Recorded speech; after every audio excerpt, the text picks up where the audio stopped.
Salut tous mes super branchés, on se retrouve pour une nouvelle vidéo Actus Real Madrid ainsi quelques infos vite fait sur des équipes en Europe, une vidéo dynamique avec pas mal d'informations clés de la journée, j'espère vous êtes chaud, déjà je compte sur vous pour laisser un j'aime sur la vidéo, un partage, et surtout vos avis en commentaire, ça aide à soutenir le travail et ça me donne de la force, je vous dis tout, on commence. Luis Enrique jette l'éponge avec Mbappé. Kylian Mbappé est toujours loin de la discipline du PSG, chose qu'aucun coach au monde ne peut comprendre.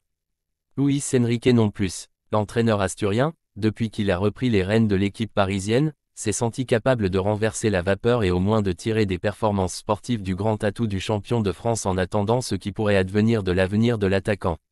Tels étaient les plans initiaux de l'Asturien, qui se sont heurtés à la réalité que vit le PSG et celui qui a été champion de la Coupe du Monde en Russie.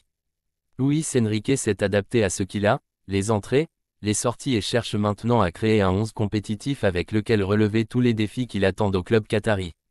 La décision d'écarter Mbappé de la discipline de l'équipe première n'a pas été prise par Nasser Al-Khelaifi, président du PSG. Bien que cela puisse sembler étrange, l'affaire Mbappé a transcendé le sport et est devenue une affaire d'État, puisque c'est l'émir du Qatar lui-même qui a donné l'ordre de n'avoir Mbappé sous aucun prétexte et de prendre toutes les mesures de pression possibles pour qu'il renouvelle le contrat, l'objectif le plus élevé fixé à Doha. De toute évidence, Luis Enrique aurait aimé avoir le français, mais dès le premier instant où il a découvert la situation, il l'a assumé comme la sienne et son objectif est maintenant de tirer le meilleur parti d'une équipe qui continue de se renforcer et qui vit dans un milieu compliqué à cause de tout ce qui se dit et se commente autour de la grande figure, pas seulement le club mais toute la France. L'entraîneur asturien connaît les qualités de Mbappé et ne cache pas qu'avec lui sur le terrain, les chances de l'équipe augmenteraient, mais il ne peut pas faire grand-chose d'autre. Dembélé, Gonzalo Ramos et d'autres recrues possibles arriveront pour combler le vide que le français laissera tôt ou tard. Si cela ne tenait qu'à Luis Enrique, le plus tard sera le mieux. Dès le premier jour, l'attitude de l'attaquant envers l'équipe d'entraîneurs de l'Espagnol a été excellente. Pas un mauvais geste, pas un gros mot. En fait, s'il lui avait posé la question, sa réponse aurait été directe, il faut compter sur lui et nous verrons ce qui se passera, avec un message clair de conviction que vous pouvez renverser la situation. En attendant, Mbappé travaille comme celui qui collabore le plus avec Paredes, autre lointain champion du monde, et profite de ses jours de repos pour rencontrer des joueurs du Real Madrid, comme on l'a vu sur ses réseaux sociaux et sur celui de Rodrigo. De plus, il précise très clairement que les menaces, avec un contrat en vigueur, ne valent rien. Le PSG s'est lancé sur le marché à la recherche des renforts qu'il juge nécessaires et la vérité est que, pour ce qui est à venir, il devient de plus en plus clair que le club planifie déjà avec le départ de Mbappé. Bien qu'ils ne puissent pas garantir qu'il partira cet été, ils sont si clairs qu'il sera libre l'année prochaine, car il l'a déclaré dans sa lettre, et il recherche des joueurs qui peuvent le remplacer. Avec Dembélé déjà fermé, le PSG travaille désormais à la recherche d'un attaquant. Ce n'était pas possible avec Kane, de plus en plus proche du Bayern, ni avec Højlund, un autre des objectifs, qui a déjà opté pour United en échange de 80 millions objectifs compris. Le PSG a de nouveau sondé l'attaquant de l'Eintracht Kolo Muani il y a quelques jours, mais il semble que le mieux placé actuellement soit l'attaquant du Benfica Gonzalo Ramos, avec qui le club aurait trouvé un accord, et maintenant il parle du transfert avec le club de Lisbonne. Le problème est qu'à Paris, ils ne veulent pas atteindre 80 millions d'euros pour le jeune attaquant et hier, il a même été question de conclure un prêt avec option d'achat qui permet également au club français de s'adapter au fair play financier contre le paiement de le transfert. En tout cas, c'est un fait que le PSG regarde des attaquants qui occupent pour la plupart la place de Mbappé. Tous ces mouvements laissent penser que le PSG est prêt à tenter d'aller de l'avant sans sa star dans cette première année de Luis Enrique. Et il est évident que pour laisser Kylian sur le banc il faut avoir au moins des footballeurs capables de réagir, étant conscient qu'il n'est pas facile de remplacer l'un des meilleurs attaquants du monde mais plutôt le meilleur. Le PSG semble prêt à mettre de côté tout footballeur qui ne se sentirait pas partie prenante du projet et force est de constater que Kylian a déjà fixé une date pour sa fin à Paris. Et malgré le fait qu'il fasse partie des intouchables, Nasser avait déjà prévenu Nasser dans la présentation de Luis Enrique que désormais l'institution allait être au-dessus de tout joueur.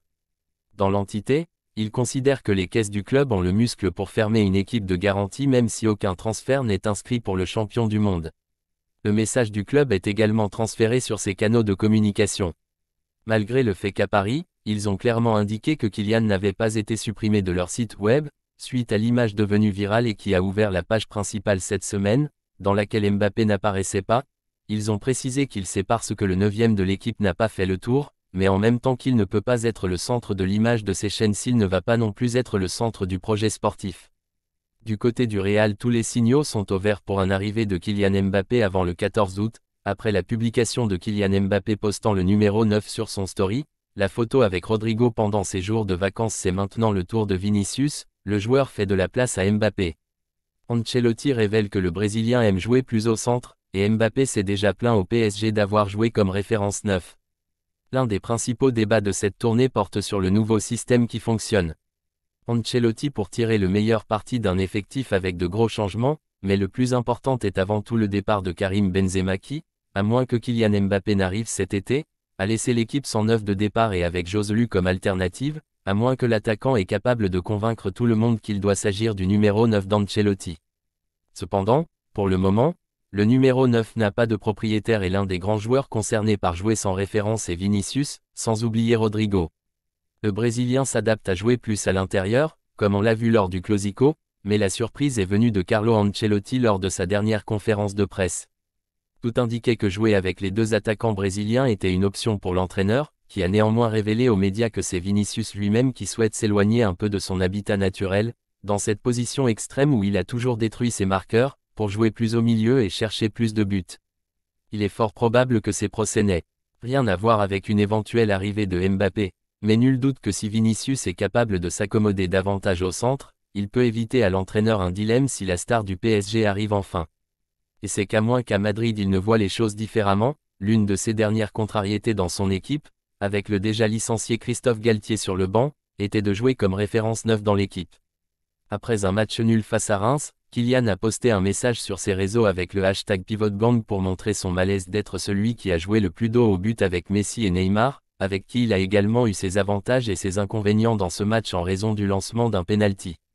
Vini a toujours montré son admiration pour Mbappé. Il aimerait jouer avec la star française, qui a d'ailleurs été l'une des premières à prendre sa défense la saison dernière en raison d'attaques racistes.